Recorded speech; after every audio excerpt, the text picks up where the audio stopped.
Olá pessoal, eu sou Flanca Taídes, canal Historiando a Verdade. Eu não poderia deixar de falar, né? Nós estamos numa semana muito especial, além da Semana Santa, né? Que eu pretendo colocar algumas lives aí para falar sobre a Semana Santa, mas falar sobre dia 19 de abril, dia do Índio, tá?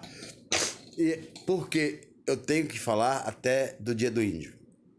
Porque eu tô vendo em redes sociais a falta de desconhecimento tão grande em relação ao índio brasileiro que chega a ser até um sacrilégio, não é? Pessoas chamando índios de vagabundos. Como chamam o sem terra quando invade uma propriedade particular. Mas a propriedade do índio também é particular. Então o vagabundo é um índio ou quem invade a terra dele? Né? Vamos começar a refletir, que faz muito bem para a saúde. Mas vamos lá. Primeiro, dia 19 de abril, dia do índio, ele foi outorgado pelo presidente Getúlio Vargas em 1940. Tá? E foi no dia 19 porque era para ser uma data anterior, mas os índios sempre tiveram suspeitas, né, do homem branco e tem toda a razão por ter essa suspeita. Né? Pensamos que hoje nós temos aproximadamente 1 milhão de índios no Brasil, mas há 500 anos atrás tínhamos 10 milhões de índios, quando os portugueses aqui chegaram. Então, o saldo foi aproximadamente a perda de 1,5 milhão de índios por século. Vítimas de guerra, de doenças, de maus tratos, de escravidão, de uma série de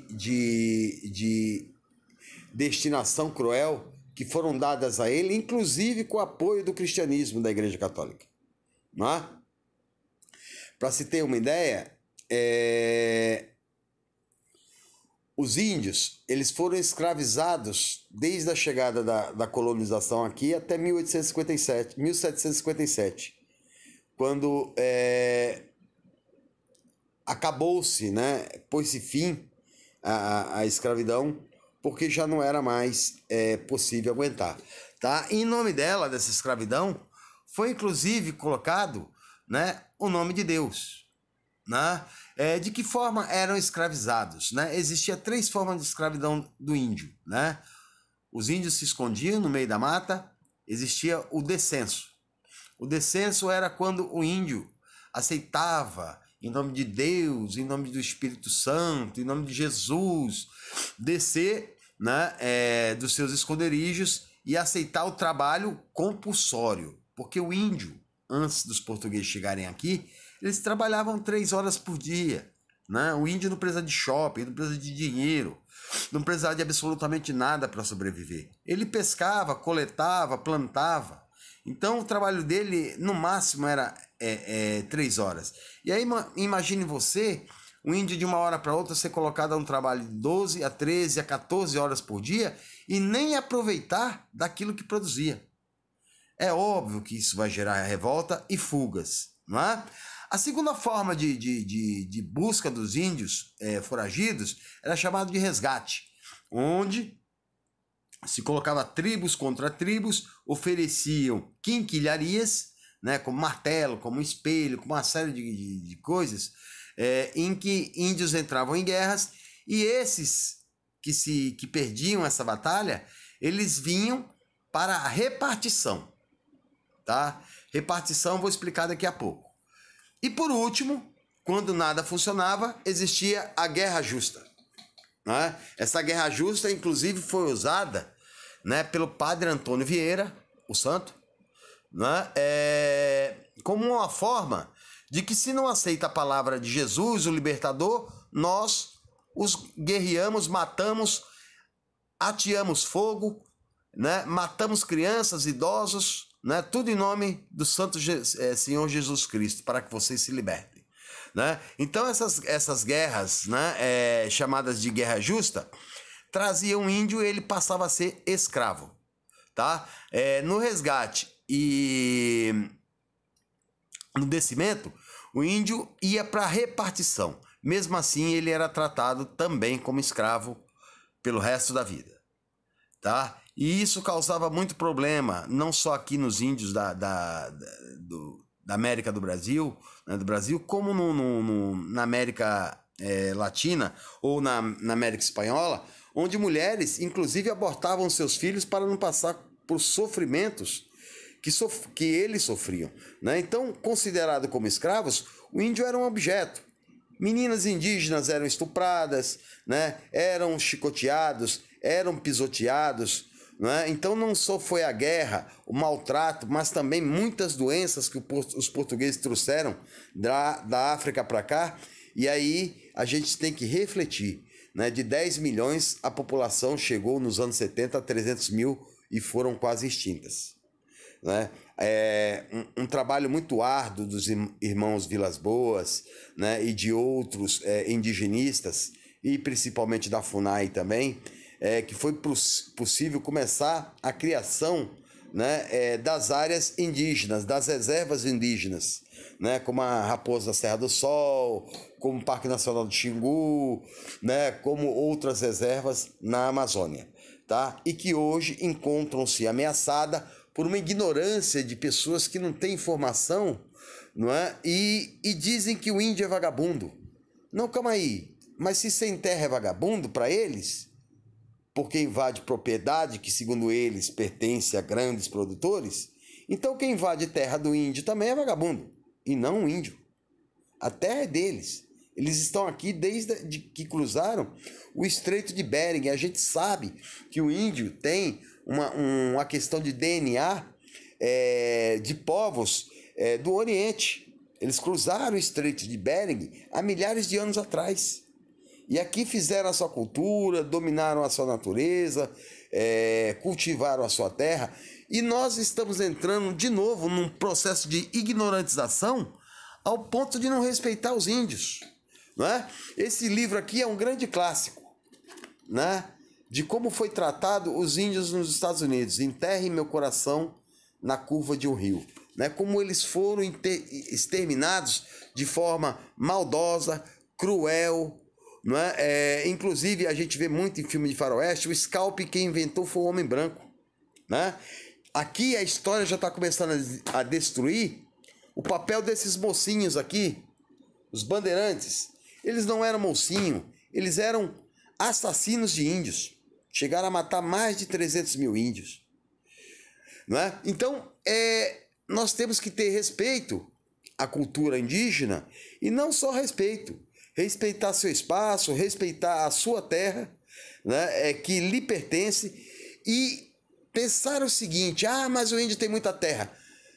Não interessa se ele tem ou não, né? O que interessa é que seja protegida e não assassinados por fazendeiros gananciosos, por grilheiros gananciosos, como ocorre todos os dias e que a mídia, né, esconde, que esses grandes fazendeiros produtores, né, de soja, de carne, né, matam para tomar terras demarcadas, né, e as autoridades não falam nada. E os índios sofreram um grande golpe nesse governo quando foi abolida a FUNAI, Fundação Nacional do Índio, né, que estava interligada diretamente com a defesa desses índios, né, que graças aos irmãos Vilas Boas nos anos 70, diante do genocídio praticado pela ditadura contra os índios, conseguiu salvar esses primeiros habitantes da Terra Brasil,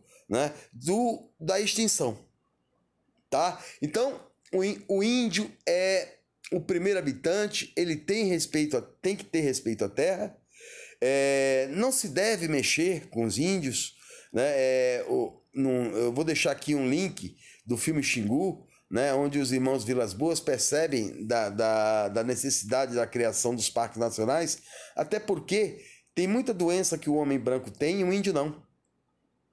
Por exemplo, uma gripe matava uma tribo inteira porque eles não tinham anticorpos para gripe. Então era necessário o isolamento, né?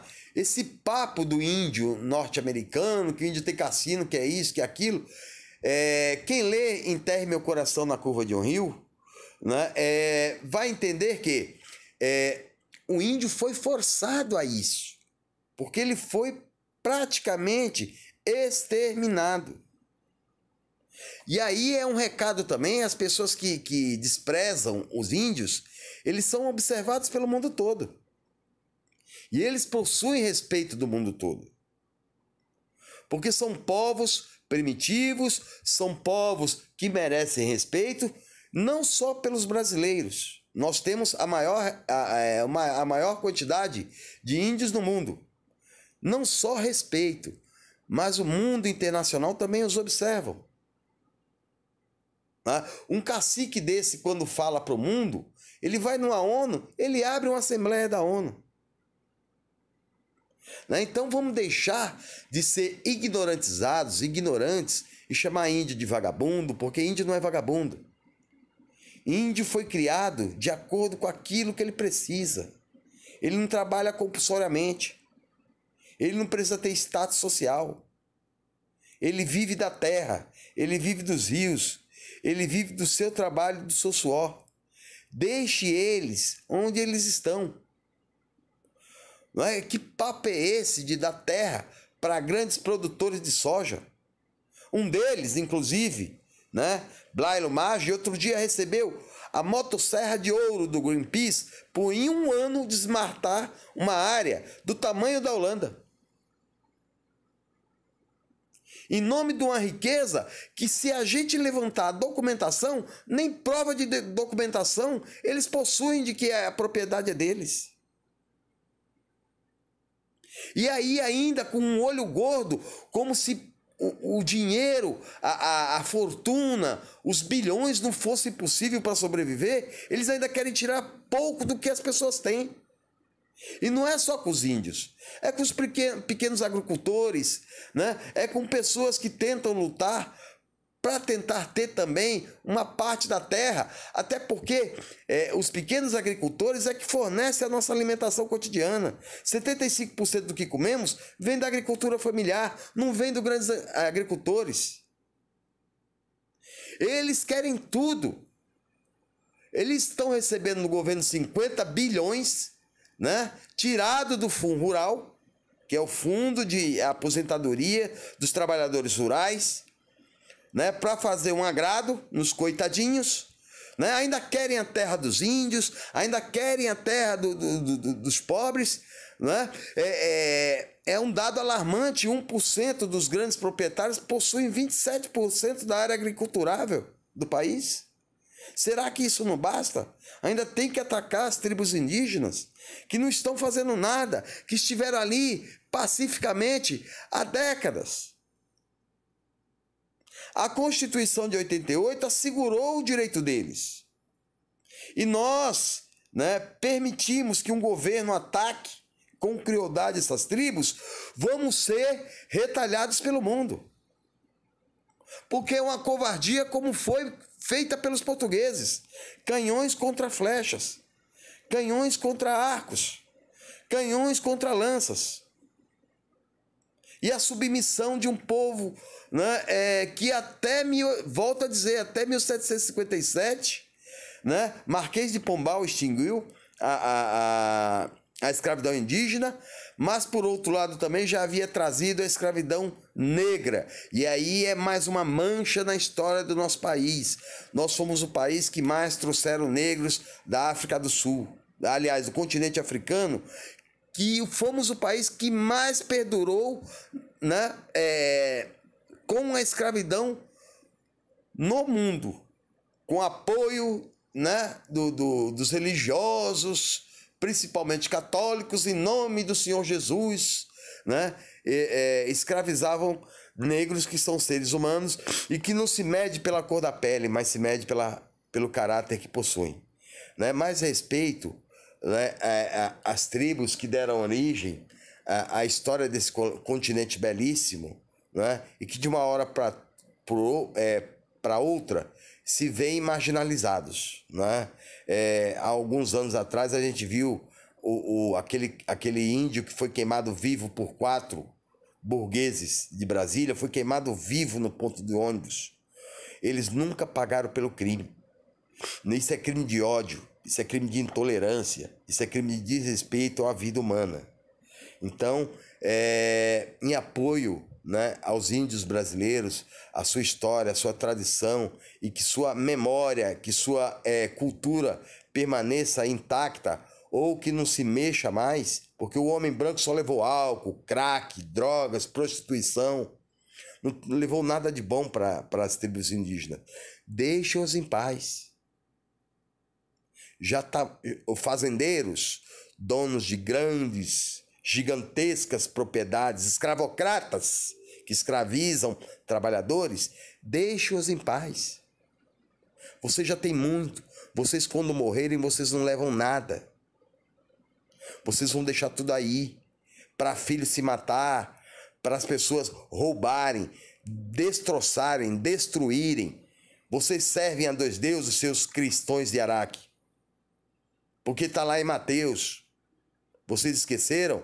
Ninguém serve a dois deuses. Ou você serve ao dinheiro, ou você segue a Deus. Serve a Deus. Vocês não fazem isso. Vocês são lacraios, ladrões de terra, poceiros, uma escória da sociedade dominante que muita gente endeusa. Ok, pessoal? Desculpe o desabafo, mas é muito triste e muito preocupante a situação dos índios brasileiros, tá? Quem gostou, deixa um like, assina o canal, tá? E na próxima eu volto para abordar outro assunto. Um abraço.